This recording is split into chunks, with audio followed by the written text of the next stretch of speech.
SMA dengan NIM 2019G1C005 Prodi Komunikasi dan Penyiaran Islam. Semester 4. Kali ini kita membahas dengan tema aspek pembinaan akhlak dalam Islam. Dengan pembahasan pengertian pembinaan, pengertian akhlak, metode keteladanan, dan metode pembiasaan. Pengertian pembinaan. Pembinaan berasal dari kata bahasa Arab bana yang berarti membina, membangun, mendirikan. Menurut Kamus Besar Bahasa Indonesia, pembinaan adalah suatu usaha, tindakan, dan kegiatan yang dilakukan secara berdaya guna dan berhasil guna untuk memperoleh hasil yang baik.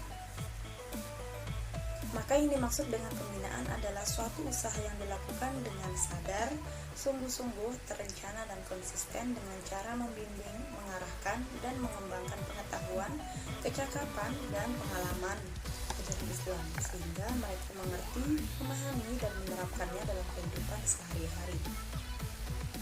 Pengertian akhlak berasal dari kata bahasa Arab khuluqun yang berarti kejadian, buatan, ciptaan, serta secara etimologi akhlak itu berasal berarti perangai, adat, tabiat, atau sistem perilaku yang dibuat. Metode keteladanan dalam Kamus Besar Bahasa Indonesia disebutkan bahwa keteladanan dasar kata-katanya teladan, yaitu perihal yang dapat ditiru atau dicontoh. Keteladanan dalam pendidikan merupakan bagian dari sejumlah metode yang paling ampuh dan efektif dalam mempersiapkan dan membentuk anak secara moral, spiritual, dan sosial. Sebab seorang pendidik merupakan contoh ideal dalam pandangan anak yang tingkah laku dan sopan santunnya akan ditiru, disadari atau tidak, bahkan semua keteladanan itu akan melekat pada diri dan perasaannya, baik dalam bentuk ucapan, perbuatan, hal yang bersifat material, indrawi, maupun spiritual dalam pendidikan Islam. Konsep keteladanan yang dapat dijadikan sebagai cermin dan model dalam pembentukan kepribadian seorang muslim adalah keteladanan yang dicontohkan oleh Rasulullah SAW yang mampu mengekspresikan kebenaran, kebajikan, kelurusan, dan kepentingannya pada akhlaknya.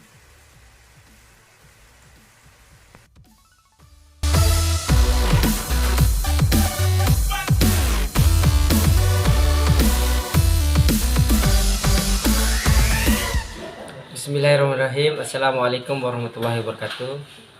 Oke, baik, saya akan melanjutkan presentasi dari saudara saya Musko Ima mengenai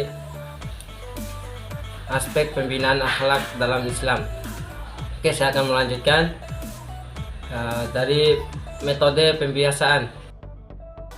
Pertama, pembiasaan merupakan salah satu metode pendidikan yang sangat penting, terutama bagi anak-anak. Mereka belum menginstruksi apa yang disebut baik dan buruk dalam arti sila. Mereka juga belum mempunyai kewajiban-kewajiban yang harus dikerjakan seperti pada orang dewasa, sehingga mereka perlu dibiasakan dengan tingkah laku, keterampilan, kecakapan, dan pola pikir tertentu. 2. Menurut Arif 2002 halaman 114-115 ada beberapa syarat yang perlu diperhatikan dalam melakukan metode pembiasaan kepada anak-anak, yaitu lanjut metode pembiasaan A. Mulailah pembiasaan itu sebelum terlambat. Jadi sebelum anak itu mempunyai kebiasaan yang lain yang berlawanan dengan hal-hal yang akan dibiasakan. B. Pembiasaan itu hendaklah terus-menerus atau berulang-ulang dijalankan secara teratur sehingga akhirnya menjadi suatu kebiasaan uang otomatis. C. Pendidikan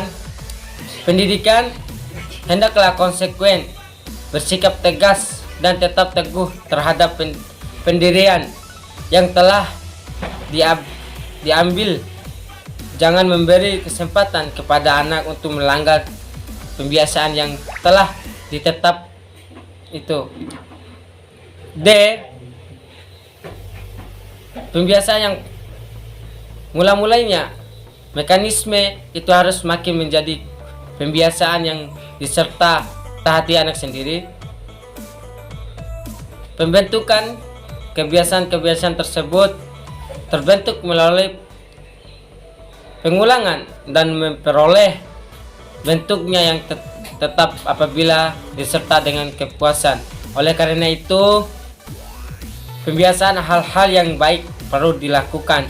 Di sini mungkin sehingga dewasa nanti hal-hal yang baik telah menjadi kebiasaan. Jadi kesimpulannya, yang pertama, misi utama pendidikan Islam adalah membina kepribadian siswa dan mahasiswa secara utuh dengan harapan kelak mereka akan menjadi ilmuwan yang bermanfaat, berminat dalam bertakwa kepada Allah SWT, mampu mengabdi ilmunya untuk kesejahteraan umat manusia. 2. Dalam pembinaan akhlak diperlu adanya strategi khusus agar pembinaan akhlak serta didikan dapat berhasil. Mungkin itu saja yang bisa saya sampaikan, lebih dan kurang saya mohon maaf. Akhirul kalam. Assalamualaikum warahmatullahi wabarakatuh.